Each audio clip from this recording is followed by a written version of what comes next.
COVID di Indonesia, kan lagi banyak soal COVID nih. Kalau menurut saya, persoalan COVID ini menjadi persoalan bersama. Dia entah datang dari Wuhan, di Cina, atau dari negara manapun. Boleh jadi ini yang disebut Ratu Adil. Tapi Ratu Adil itu bukan hanya satu, bukan hanya pertama. Ratu Adil itu sudah ada sejak miliaran tahun lalu. Iya, di sila ketiga persatuan Indonesia itu seakan-akan dipecah-pecah. Manusia ya, tanpa memiliki kesadaran dan cinta kasih itu sampah. Yang ada adalah preman-preman yang dianggap negatif, yang badannya penuh tato, mereka yang turun ke jalan. 1%, jangan lupa 1%.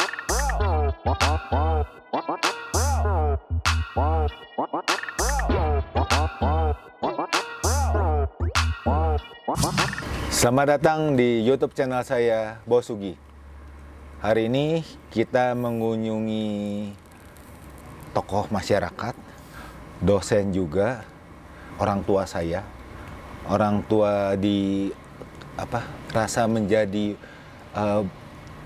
kalau bagi saya itu sebuah kebanggaan mengenal jati diri saya setelah ketemu dengan beliau. Kenalkan, beliau adalah Bapak Lucky Hendrawan. Tepuk tangan. Dan juga pendiri Biker Brotherhood 1%. Jangan lupa 1%. 1%. Selamat sore, Bah. Selamat sore, Mas Sugi.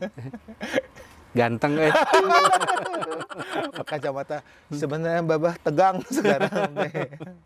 Bah, kita sekarang mah ngacapruk santai ya, nggak apa-apa ya. Ngobrol santai kan ya? Santai. Bah, ini gimana nih sekarang nih COVID di Indonesia, kan lagi banyak soal COVID nih. Kalau menurut saya, persoalan COVID ini menjadi persoalan bersama. Menjadi satu siklus kehidupan yang memang harus terjadi. Bukan persoalan bahwa dia entah datang dari Wuhan, di Cina, atau dari negara manapun. Bukan persoalan itu. Tapi ini karena perilaku manusia.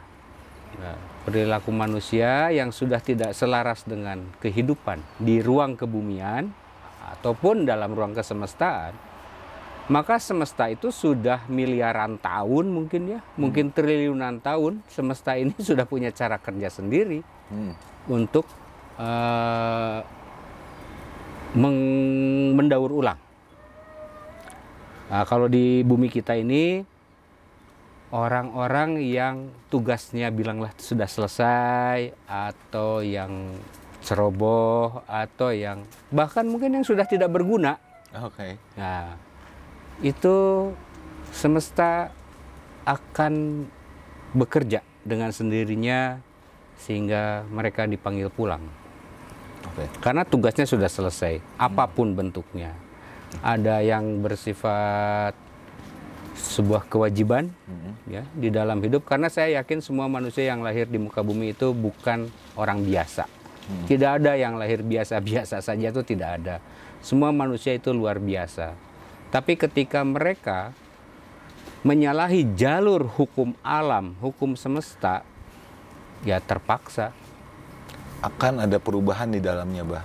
Berarti Terpaksa sama kayak orang tersesat.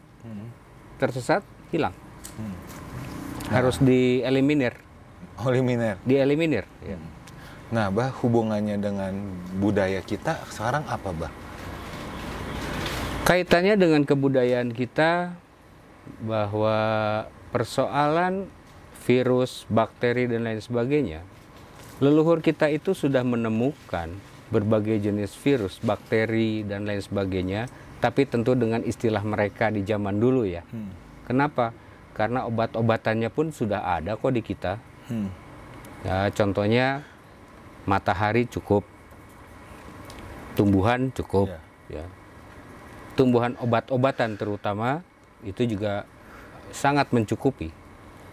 Yang jadi masalah adalah yaitu budaya kita sudah berubah menjadi budaya berorientasi ke bangsa lain, sehingga kita kehilangan jati diri, tentu kehilangan kecerdasannya. Kalau sudah hilang kecerdasannya, ya Habislah semua. habis. Ya seperti ini, seperti yang sekarang sedang kita alami, karena kita kehilangan kecerdasan. Bapak dulu ya berapa kali sebenarnya di Facebook pun bisa anda semua lihat, Abah itu sudah seperti memberitahu bahwa akan ada suatu kejadian besar. Waktu itu Abah banyak sekali menulis, itu sekitar 4 tahun yang lalu, bahwa akan terjadi sesuatu di negeri ini. Cirinya adalah Batara Payung Buana. Satu itu, kedua tentang Ratu Adil. Ya, tentang Ratu Adil. Itu bisa tolong diceritakan sedikit nggak, Bah? Ya, semesta atau alam yang ada di ruang kebumian ini selalu memberi tanda dulu. Ya, artinya secara hukum begini, sebelum kejadian pasti tandanya sudah muncul. Ya. Seperti kalau mau hujan mendung dulu gitu ya, dan lain sebagainya. Nah, Batara Payung Buana itu muncul di gunung-gunung ya, Ya. menjadi memayungi gunung. Iya. Itu disebut Batara Payung Buana yang menjadi penanda akan adanya satu kejadian besar. Gitu. Nah, yang kedua tentang Ratu Adil. Banyak orang menganggap bahwa Ratu Adil itu adalah seorang perempuan turunan A, B, C, D, masa bodoh gitu. Bagi saya tidak percaya tentang hal itu. Yang terjadi adalah Ratu Adil itu sesuatu yang terkait dengan bencana yang tidak memilih. Nah, corona ini kan tidak memilih. Iya. Boleh jadi ini yang disebut Ratu Adil. Tapi Ratu Adil itu bukan hanya satu, bukan hanya pertama. Ratu Adil itu sudah ada sejak miliaran tahun lalu. Iya. Jadi ketika makhluk-makhluk itu populasinya terlalu banyak, Ratu Adil datang, dihabisi. Untuk menjaga keseimbangan. Keseimbangan, tugas Ratu, namanya juga Ratu Adil. Dia selalu menjaga keseimbangan di ruang kebumian agar bumi ini umurnya panjang, gitu. Nah, tapi karena perilaku bangsa kita yang cenderung bermain dalam ruang spiritual, kebablasan, yang seharusnya dia personifikasi malah dipersonkan, sehingga ada konon seorang presiden di negeri kita, ya kita tidak aneh siapa orangnya, itu ada yang pernah bahwa dia adalah Ratu Adil dan seterusnya. Pun istilah ratu di negeri kita itu bukan untuk perempuan, tapi King of King pun disebutnya ratu. Gitu. Nah, ketika Ratu Adil datang, dia tidak memilih mau bayi, mau orang tua, orang miskin, mau suku bangsa mana, mau ras apa, semua kena. Ya seperti yang kita saksikan sekarang lah ya. Nah, itulah keadilan. Ini kan berarti kalau ada sesuatu yang terjadi, berarti kan kita harus mempersiapkan sesuatu ke depannya untuk mempersiapkan diri. Baru seiring waktunya mungkin akan keadaan itu akan mereda. Yang sekarang terbaik untuk putra bangsa ini apa, Mbak? Karena kan dilihat situasi sekarang, mohon maaf ya pemirsa, kita tuh seakan-akan tuh ada berita hoax, ada dipecah-pecah, ada segala. Jadi sepertinya ada nilai yang di sila ketiga, persatuan Indonesia itu seakan-akan dipecah-pecah. Ya. Ini yang terbaik tuh bagaimana, Bah? Kalau tanpa manusia, ya, tanpa memiliki kesadaran dan cinta kasih, itu sampah. Nah, yang seperti itu yang seharusnya hilang ya, seharusnya dihabisi. Tapi kita tidak bisa terlepas juga dengan persoalan karma pala. Nah, tadi kalau apa yang ditanyakan oleh Bos Sugi mengenai apa yang harus dilakukan oleh bangsa kita, inilah saatnya kita kembali menyadari siapa diri kita, di mana kita hidup, oleh unsur apa kita hidup. Iya. Nah, tentu kita hidup di negeri ini, makan di negeri ini, minum di negeri ini, dan lain sebagainya. Mungkin suatu saat kita akan dikubur juga di negeri ini. Iya. Nah, ayo kembali kepada jati diri kita, beserta ajaran-ajaran dari para leluhur kita. Balik lagi yang bisa mempersatukan kita kan ajaran leluhur ya, Bay ya? Ya, karena sudah dibuktikan, ketika ajaran leluhur kita masih ada anjing gogorowokan, ketika ajaran leluhur kita itu masih eksis ya, masih ada, hadir di negeri kita, pernah tidak mendengar ada perang karena keyakinan? Nggak ada. Suatu agama atau apapun, tidak ada. Semua hidup tentram hingga muncul slogan-slogan yang luar biasa. Gemah ripah loh jinawi dan lain sebagainya. Banyak sekali pepatah-pepatah itu muncul. Itu bukan pepatah bohong. Negeri kita mencapai kesatuan, kemakmuran hingga layak disebut Nusantara pada waktu itu. Iya. Membesar lagi sebelumnya yang disebut Dwipantara. Jadi ada Dwipantara dan Nusantara dan sekarang Indonesia. Kenapa bisa menjadi Indonesia? Karena kita sudah hilang persatuannya dan kesatuannya. Ada sebuah kecurigaan, ini maaf untuk semuanya. Kenapa harus muncul istilah NKRI jika tidak ada apa-apa? Negara Kesatuan Republik Indonesia. Kan cukup dengan bilang Republik Indonesia. Satu. Kenapa harus ada istilah NKRI? Nah, lalu apa bedanya dengan RIS? Republik Indonesia Serikat. Ini hanya permainan kata-kata saja. Artinya ini sedang terjadi sesuatu. Nah, kembali lagi, ayo gunakan kecerdasan bangsa kita, gunakan juga kesehatan nalar dan logika kita agar kita mulai memahami. Ya. Ini ada apa ya muncul istilah NKRI bahkan di mata uang kalau tidak salah ya. Ya, banyak hal sih. Ya seperti yang kita alami sekarang ini, ini sedikit saya bercerita dari sisi saya. Saya melihat bahwa sekarang pun di kita partai politik aja kan ada banyak, mungkin ada 30. Nah, kalau saya ngobrol dengan tiap-tiap ya tokoh di politik itu, mereka selalu ideologi Pancasila itu di tiap partainya mereka itu berbeda. Jadi mereka memandang itu berbeda. Bahkan kalau mereka sekarang berpikir, apakah kalian semua pernah berpikir tentang Indonesia 20 tahun ke depan? Yang sedikit jadi keprihatinan saya itu sekarang kalau ditanya, kita lebih mempusingkan 2024.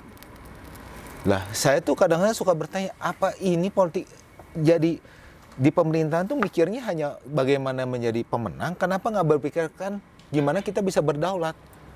Kalau ada 30 partai politik berarti ada 30 kepentingan. Ya. Logis dong. Iya. Ya kalau tidak ada kepentingan lain ngapain bikin partai? Berarti ini ada satu kepentingan-kepentingan ya yang begitu banyak. 30 itu banyak sekali. Iya. Ambillah negara besar sebesar Amerika saja. Hanya ada 2. Iya. Dan mereka bisa menguasai dunia. Ya walaupun sekarang babak belur ya wajar lah. Namanya juga siklus. Setiap negara, setiap pemerintahan itu ada siklusnya. Ada naik turunnya, ya ada masa jaya, ada masa turun. Ya mungkin kita ini di masa turun dan turun terus. Sebelum partai politik ini dipersempit. Ngapain mesti banyak-banyak? Iya. Ini ada apa sih gitu? Partai politik begitu banyak itu untuk apa? Kalau saya berarti berarti ada ketidakpuasan. Iya. Dan semua partai politik mengatasnamakan suara rakyat. Iya. Rakyat yang mana? Ini negeri sangat subur dan kaya raya. Kalau begitu banyak partai politik, berarti begitu banyak ketidakpuasan. Iya. Anggaplah rakyatnya tidak puas, yuk bikin partai. Kalau setiap ketidakpuasan lalu bikin partai, bisa saja bikin 1000 partai politik di Indonesia. Iya. Toh yang menang itu juga. Ya jadi keprihatinan saya tuh, kalau mohon maaf ya, saya lebih melihat bahwa rakyat-rakyat akar rumput lebih mencintai negerinya daripada orang-orang yang punya pejabat yang beretorika seakan-akan dia peduli. Itu yang saya jadi, kalian tuh lupa landasan kalian hidup ini apa? Budaya aja kadang-kadang kan sekarang, mohon maaf ya Pak, kadang-kadang lebih percaya sama budaya impor. Ya, budaya dari luar ya. Budaya dari luar, ya kan? Ini kenapa nggak ada kebanggaan? Seperti saya sendiri sangat bangga bisa kita kalau ada upacara atau apa, kita memakai baju adat. Nah, sedangkan di luar sana seakan-akan memakai baju adat itu sebagai seorang orang masa lalu, fosil. Sebenarnya kan kita memakai baju dengan ikat segala kan ada nilai-nilai filosofisnya. Ya. Nah, kalau saya melihat mungkin jadi agak terbalik. Saya itu kagum sama Arab Saudi. Sangat kagum. Sama Jepang saya kagum. Sama Cina saya kagum. Kenapa? Coba lihat orang Arab. Baju Arab. Bahasa Arab. Aksara Arab. Cara berpikir dan kebudayaannya kebudayaan Arab. Bahkan maaf kalau dibilang agamanya pun agama dari leluhurnya mereka. Iya. Lalu coba lihat Jepang. Iya. Lihat Korea dan lain sebagainya.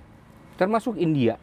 Tetangga kita India yang bilanglah secara ekonomi dia sangat turun.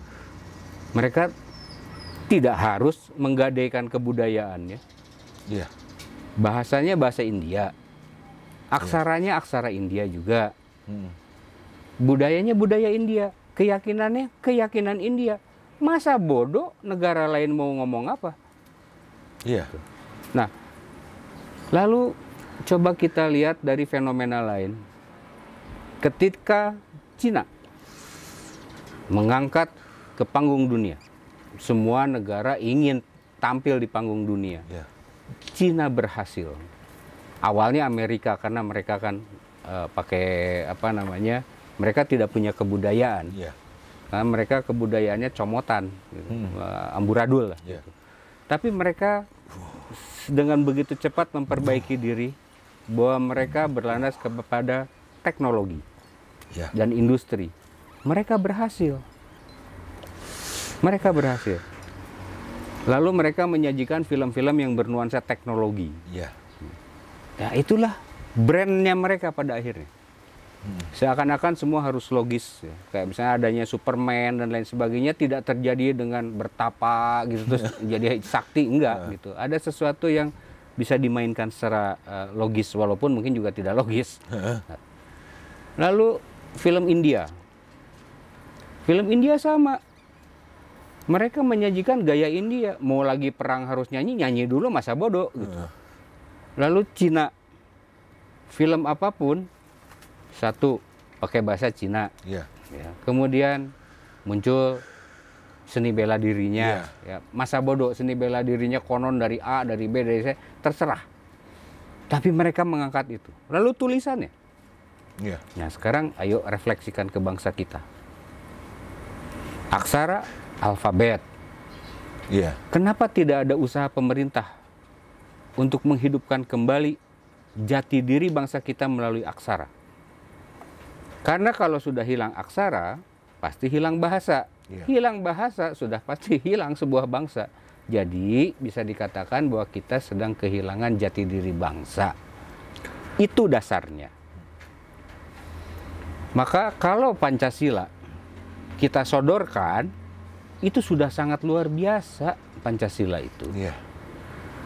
Pada sila kerakyatan yang dipimpin oleh hikmah kebijaksanaan itu bukan manusia. Iya. Dipimpin dengan ini, begitu bijaksana, dengan kebijaksanaan. Artinya apa? Bisa diterjemahkan bahwa kalau di Sumatera Utara silahkan pakai Sumatera Utara. Iya. Di Bali silahkan pakai Bali. Di Jawa Barat silahkan pakai Jawa Barat. Dan seterusnya. Itu hikmah. Jadi kebijaksanaan yang membawa hikmah. Kalau dipaksakan semua ya di mana hikmahnya? Iya. Nah Untuk sila terakhir, keadilan sosial bagi seluruh bangsa Indonesia. Adilnya di mana untuk saat ini? Kadang-kadang saya ingin sekali ya, mengajak untuk meninjau kembali Pancasila bukan kepada pemerintah tapi kepada pribadi masing-masing. Jangan-jangan omongan Sujiwo Tejo itu benar. Yang apa bah kata-katanya? Emang benar Pancasila itu ada? Oh, oke. Buktinya sampai hari ini tidak terbukti Iya. bahwa Pancasila itu menjadi sebuah perilaku, menjadi membudaya di dalam tubuh kita, menjadi jiwa kita Pancasila itu, menjadi cara berpikir bangsa kita. Keadilan. Yang mana yang disebut keadilan? Buktinya koruptor merajalela dengan sedikit, entah banyak, entah sedikit kebebasan, sedangkan yang miskin ya miskin aja lah. Bahkan di hukuman pun untuk koruptor sekarang hanya bayar denda, hukumnya mungkin hanya sekitar kurang dari 5 tahun udah bebas. Tapi kalau yang di bawah ya kan seperti kemarin ada kejadian yang yang ketela, dia bisa hukumnya bertahun-tahun. Jadi itu semua kan jadi masalah, Bah. Nah, saya mohon maaf, ini saya loncat sedikit, Bah. Kalau tadi ngomong masalah penerapan Pancasila, itu kan berarti ada hubungannya dengan pendidikan. Nah, sebagai seorang dosen dan sebagai seorang pelaku di dunia pendidikan, yang Abah lihat sekarang gimana ini? Pendidikan di negeri kita sudah salah kaprah. Jauh dari poros ke-Indonesiaan. Jauh dari poros potensi Indonesia. Karena kita selalu berkiblat ke barat, menganggap barat itu hebat. Ini negeri maritim, negeri agraris. Harusnya di setiap daerah bangun sebuah lembaga pendidikan yang sesuai dengan potensi daerahnya masing-masing. Jangan disamaratakan. Kalau disamaratakan ya akhirnya kayak sekarang, perikanan kalah oleh bangsa asing. Pertanian kalah oleh bangsa asing. Sampai garam pun harus impor. Iya. Ketela pohon harus impor. Bangsa apa ini? Artinya bangsa yang sudah tidak bisa lagi melihat kesuburan di negerinya sendiri. Dia tidak bisa melihat harta karun bumi ini. Bukan emas. Tapi untuk mengisi perut. Itu yang utama. Bahkan kalau dilihat dari data survei, kita negara maritim, agraris yang kaya, tapi angka kemiskinan dan orang kelaparan banyak. Ironis ya? Ironis. Nah, coba kita lihat Thailand. Ya, kita coba mengkomparasi lah ya. Oke. Thailand, mereka bisa hidup, masyarakatnya cukup makmur. Ya. Padahal negerinya tidak terlalu subur. Thailand itu. Yeah. Mereka hidup kesehariannya membiasakan hasil dari laut. Ya. Entah ikan, entah apapun. Pokoknya makhluk-makhluk laut. Yeah. Dijadikan, padahal laut mereka kecil. Yeah. Wilayah kelautan mereka itu kecil. Lalu daratan tidak terlalu subur, jauh suburnya dengan di negeri kita. Yeah. Mereka rajin makan buah-buahan, masyarakatnya itu terbiasa itu. Yeah. Nah, kemudian ketika Thailand ambruk, krisis ekonomi, rajanya itu menjual kekayaan kerajaan itu untuk membangkitkan kembali perekonomian di sana. Bagaimana rakyat tidak hormat kepada rajanya? Iya. Hanya ada foto raja saja, ya. Mereka lewat lalu mereka memberikan penghormatan. Sekarang jangankan ada fotonya, nggak ada, jangankan itu, muncul di media sosial saja, siapapun itu dicaci maki. Yeah. Ada aja diserang terus gitu. Kenapa? Ya mungkin karena pemerintah tidak menunjukkan potensi mereka sebagai pengelola negeri. Pemerintah itu kan bisa dibilang bagian dari kelompok orang yang dianggap mampu mengelola negeri sehingga bangsa ini hidup tentram, damai, makmur, sejahtera. Buktinya mana? Gitu. Nah, itu sebabnya tadi kalau Tejo bilang ya, tentang Pancasila, ini saya mengutip dari apa yang dia sampaikan di media sosial. Saya setuju. Ternyata Pancasila hanya sebuah hafalan. Belum sampai masuk mendarah daging dan terjiwai oleh kita menjadi sebuah perilaku dalam keseharian. Ini kan jadinya kalau kata Abah yang soal Raja Thailand, di kita sebenarnya ada siklus itu, Bah. Tiap pilkada aja. Oh, pilkada, makmur semuanya dengan 50.000, 2 hari kemudian miskin lagi. Iya, itu siklus 4 tahunan. Siklus ya. Siklus 4 tahunan, karena lihat aja sumbangan bakti bansos yang ada fotonya banyaknya hanya pada saat itu. Nah, terlihat kan pada saat sekarang mana? Itu nggak ada. Yang ini sedikit loncat, tapi di akar rumput kita, ya mungkin di Bapak di di 1% itu nggak lihat apa, lebih mengedepankan kemanusiaan. Nah, itu yang kadang-kadang saya prihatin, kenapa kok yang siklus 4 tahun sekali malah mencari nama pada saat itu, tapi pada sekarang kemana? Tapi yang mungkin orang-orang yang merih, prihatin, dia lebih, walaupun isi kantong apa semua kurang, tapi dia lebih aja niat untuk ngebantu. Iya, harusnya ya, misalnya dari mulai presiden, jualah 2 atau 3 mobilnya gitulah. Gubernur juga sama, masa gubernur mobilnya sedikit, kan pasti ada 2 atau 3, jualah 1 atau 2. Atau rumah gitu, rumahnya masa cuma 1, kan rumah mungkin ada beberapa, jual.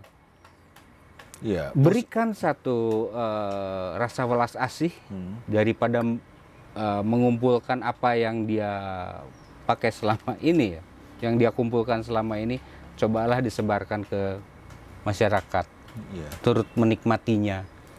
Tidak ada salahnya meniru perilaku Raja Thailand. Iya. Jangan bilang bahwa oh saya miskin, miskin dari mana? Saya yakin nggak ada pejabat miskin. Nggak ada. Coba tolong nanti ada yang iseng gitu ya, cari kekayaan pejabat. Ada nggak yang miskin gitu? Nggak ada pejabat miskin. Iya. Nah, jangankan itu sampai oksigen di kita ya. Daerah Bandung kesulitan, rumah sakit kesulitan ketika terjadi ini. Apakah itu sesuatu yang bagus untuk diketahui oleh masyarakat dunia?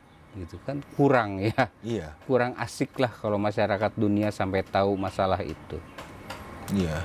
Dan sekarang kondisi kan sangat memprihatinkan ya, Bah. Ini yang harus kita sekarang mulai lakukan, mungkin ke arahnya mungkin kemana dulu, Bah? Kemanusiaan, atau untuk masalah apa dulu? Kalau bagi saya mah kemanusiaan saat ini adalah jalan yang terbaik, benar nggak, Bah? Kemanusiaan yang tidak juga terlalu jauh. Iya. Ya, tidak terlalu jauh. Artinya kemanusiaan yang kita maksud adalah satu, jangan dibuat tambah bodoh masyarakat kita. Iya. Dan jangan juga menjadi sinterklas. Boleh jadi bangsa kita itu perlu cambuk. Iya. Sekarang begini, saya kalau untuk unsur kemanusiaannya itu luar biasa ya. Mau bagi-bagi makanan dan lain. Apakah itu solusi? Bukan. Tentu bukan, gitu ya. Itu bukan. Nah, ini harus turun dari pemerintah, dari atas, turun sampai ke bawah ke masyarakat, berikan sebuah lahan, sebuah ruang kerja, ya, atau satu wilayah yang silahkan dikelola untuk sementara. Bilanglah kamu boleh mengelola wilayah ini selama 5 tahun, tuh, dan manfaatkan. Setelah 5 tahun kamu sudah punya sesuatu, silahkan kembalikan kepada pemerintah atau kepada orang-orang yang mau bukan menyewakan ya, meminjamkan lahannya untuk dikelola. Kan bisa saja. Kalau kita ngomong tentang kemanusiaan, tentang begitu hebatnya agama di negeri kita yang tidak terlepas dari ruang persembahyangan setiap saat ya. Mana buktinya? Iya. Buktinya tidak ada. Kemanusiaan yang adil dan beradab itu tidak ada. Yang ada kepentingan yang untuk... Yang ada adalah preman-preman yang dianggap negatif, yang badannya penuh tato, mereka yang turun ke jalan. Iya. Mereka yang membagi-bagikan. Iya. Mana itu yang berkerah putih ya, Bay? Yang berkerah putih kan lagi nyetrika kerah. Oh. Kalau ngobrolnya jangan yang itu, ganti. Okay. Bosan saya ngomong yang itu, geleh. Oke. Saya ada topik menarik nih. Di masa muda Abah, dulu, kan sempat jalan-jalan nih, Bah. Ya. Sempat mengunjungi saudara-saudari kita yang di Indonesia Timur. Indonesia Timur tuh seperti apa, Bah? Miskin. Terus, tapi masyarakatnya gimana itu situ?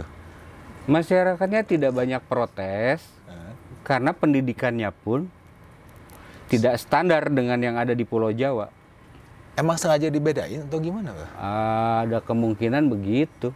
Nah itu yang saya bilang tadi. Kalau di wilayah Indonesia bagian timur, bangun sebuah lembaga pendidikan yang sesuai dengan potensi wilayah Indonesia bagian timur. Jangan dipaksakan jadi harus bikin sawah. Kalau mereka memang dari dulunya sagu, kenapa harus jadi beras? Iya. Ya bukan berarti mereka ini ya dipaksa bahwa pada akhirnya beras adalah standar kelayakan hidup, kemakmuran gitu. Ya tidak. Buktinya orang-orang di Papua itu berbeda. Ayo bangkitkan potensi Papuanya. Jangan orang Papua disuruh suruh makan padi, makan beras. Disuruh makan nasi, bukan beras kau Sugi. Iya. Nasi. Siap. Jadi harus balik. Berarti mereka sudah harus dipersiapkan untuk membuat sawah atau apa namanya, apa itu yang menanam padi di itu, huma. Ya. Kan tidak perlu begitu. Iya. Ada potensi yang mereka punya dan itu sudah turun temurun dan teruji. Iya. Masukkan pendidikan ke sana.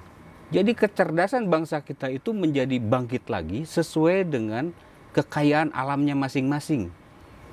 Dan kearifan lokal yang ada di tiap daerah. Terjaga, dijamin tidak ada pengangguran. Iya. Dijamin nggak ada pengangguran. Karena mereka sudah langsung diserap untuk membangun wilayahnya karena sesuai dengan potensinya. Ini nih pembicaraan ini keren luar biasa, Bah. Tapi kalau kata saya, mungkin kita abis ini ada yang kedua dan ketiga, biar sedikit orang mah kalau film teh ada jilid 2, jilid 3 biar rame. Karena ini rame keenakan penonton saya. Oh gitu? Jadi kalau kata saya, gimana kalau ada yang mau komentar, apa ingin pembahasan apa berikutnya, tulis di bawah ini. Benar nggak, Bah? Keenakan. Setuju lah. Setengah dulu. Kalau orang mah jadi lagi makan, setengahnya makanannya nggak dikeluarin. Cukup sampai sini dulu, keenakan kalian. Sedikit. Oke. Dari saya. Oke. Bangsa Indonesia, rakyat Indonesia, ini waktunya kita bergerak, kita berteriak, kita bekerja. Dengan penuh semangat untuk negeri kita, bangsa kita di masa yang akan datang. Setuju kan? Setuju. Saya setuju sekali. 1%. Terima kasih banyak loh, Bah, untuk waktunya. Nanti biarkan ya para penonton saudara-saudari kita kalau mau apa kan bisa tulis, mungkin bisa nanti kita ada jilid 2, jilid 3. Siap. Makanya sekarang saya tahan dulu. Dalam jilid berikutnya, jika Anda ingin tema atau topik apa yang dibahas, kebudayaan, kemanusiaan, nasionalisme, termasuk spiritual, apapun, Anda komen di bawah ini. Maunya apa? Kita akan saring, kita akan bahas, dan kita akan tampilkan di podcast berikutnya. Guys, terima kasih banyak sudah menonton channel saya, Bos Sugi. Jangan lupa subscribe, like, komen. Oke? Ciao. Berjuang.